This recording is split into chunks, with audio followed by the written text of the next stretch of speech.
बिस्मिल्लाहिर्रहमानिर्रहीम। अस्सलाम वालेकुम। मेरा नाम फैज़ान था। मैं ग्रीन गोल्ड एग्रीटेक सीड में एज ए जोनल मैनेजर काम कर रहा हूँ।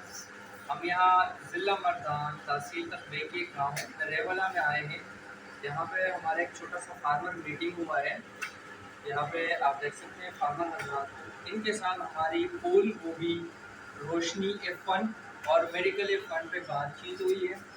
इसमें एक भाई जो मेरे राइट साइड पे बैठे हैं, इन्होंने हमारी जो स्नो गोल्ड वैरायटी है वो अभी लगाई भी है।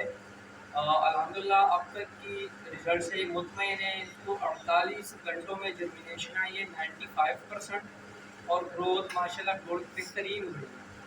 तो यहाँ की फार्मर का मैं बहुत शुक्रिया अदा करता हूँ कि इतनी सख्त गर्मी में बिज़ी टाइम में ये टाइम निकाल के हमारे पास आए, हमारी मीटिंग में शरीक हुए, हमारी बात ही सुनी और इनसे मीटिंग में बड़ा मज़ा आया क्योंकि इन्होंने बड़ा इंटरेस्ट लिया हमारी मीटिंग में।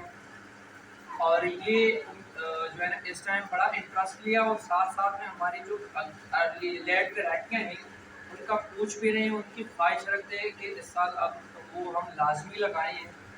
डॉक्टर साहब, green gold, green gold, green gold.